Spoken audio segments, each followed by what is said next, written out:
This is my journey. This is my journey. This is my journey. This is my journey. This is my journey. This is my journey.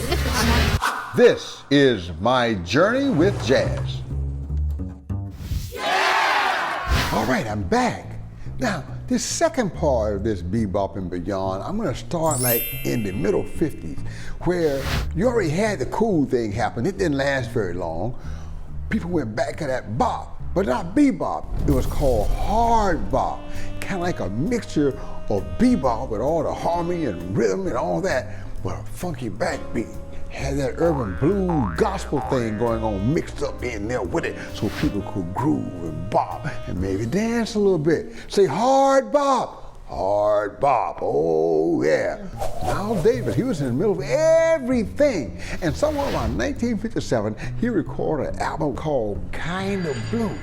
And what you need to know is, although it was recorded in 1957, to this very day, Kinda Blue is the biggest selling jazz album of all time. Say Kinda Blue, Kinda Blue, Miles Davis. Oh yeah. And then we move on further down the road. Miles stopped playing in the 60s. People going to rock concerts and big festivals and all that. When Miles reemerged, he reemerged with a little fusion, a little electronic instrument mixed up with his jazz. And he had cats with him like Herbie Hancock, that used to play acoustic piano, was now playing electronic instruments. And Chick Corea, who used to play acoustic piano, but was now playing electronic instruments. And Miles himself, oh, he had hooked his trumpet up to a lot of little sound devices and ring modulators and loops and echoes and all kind of stuff. He was electronic too.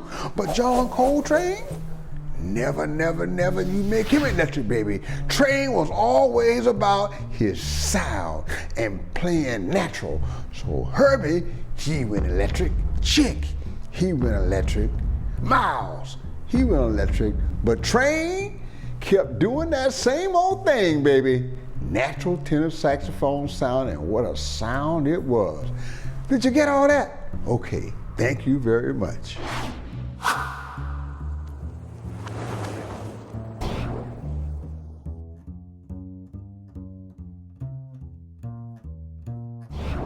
Wow, this style of music really grabbed me at a young age, and I just was so excited about the fast notes at the time. I didn't know how to describe it, but now that I look back and I think about it, I love the melody. I love the way that the players would shape the melody in so many creative and rhythmic ways. Bebop rhythmically changed music so much. And what happened after that, rhythm became an important part of what people thought about, even when you think about music. You think about even music today, the music of today wouldn't or might not have been the same had it not been for all of those things that happened before it, from bebop on up.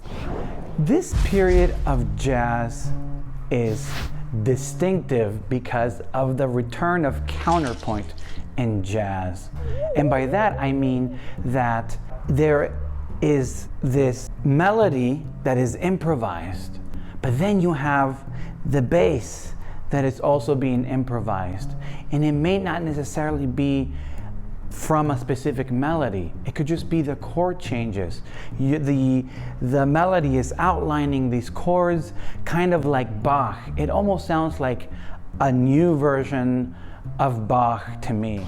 Well, with this period of music, we really evolved the music before it by adding more complex lines, harmonic patterns, and the music just sort of got busier.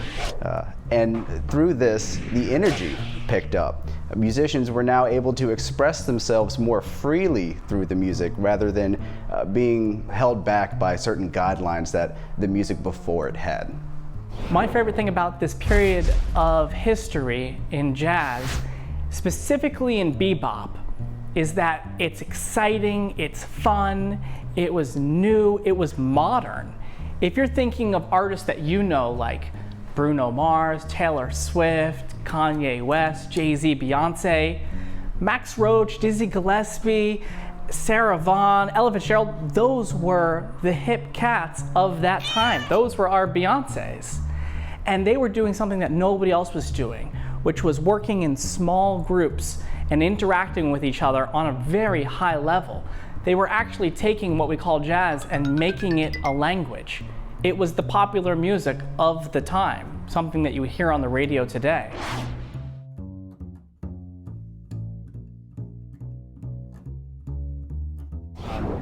There are so many recordings, it's impossible for me to pick a favorite, but the one that stands out in my mind was the first time I really heard Charlie Parker, and it's a recording with a group called Charlie Parker and his All-Stars, and it is the recording called A Night in Tunisia, where he takes this solo break where no other instruments are playing, and he just plays this really rapid line of notes. It's just so incredible, and that just grabbed me from the beginning, and I said, wow, that's amazing, I love that, I want to do that. So that's the one for me. That is such a loaded question. But one of the ones I was thinking of recently was Thelonious Monk's Underground. So swinging, and I mentioned rhythm before being an important part of music. What Monk did rhythmically for the music, I think, was something that everybody should check out. So Thelonious Monk's Underground is my recording, and a movie, great movie, featuring Dexter Gordon in the title role. The movie was called Round Midnight, which is actually a song of Thelonious Monk's, Round Midnight. That era from Charlie Parker would be, right now it's probably Bird of Paradise. That always changes. I like the emotion and the way he just kept a lot of tension in his lines, and the rhythm is masterful. You know, the way he played through the beat, how the song went, just mastery and great emotion. My favorite recording from this period is these group of CDs called The Genius of Charlie Parker. It was released by a label called Verve, and the head of the label was Norman Granz. And after Charlie Parker passed, he started releasing these Genius of Charlie Parker albums. The third one is called Now's the Time, the Quartet of Charlie Parker. And it's got these incredible Charlie Parker compositions like Chi-Chi, Cosmic Rays, and Kim. They're some of my favorite bebop heads that exist.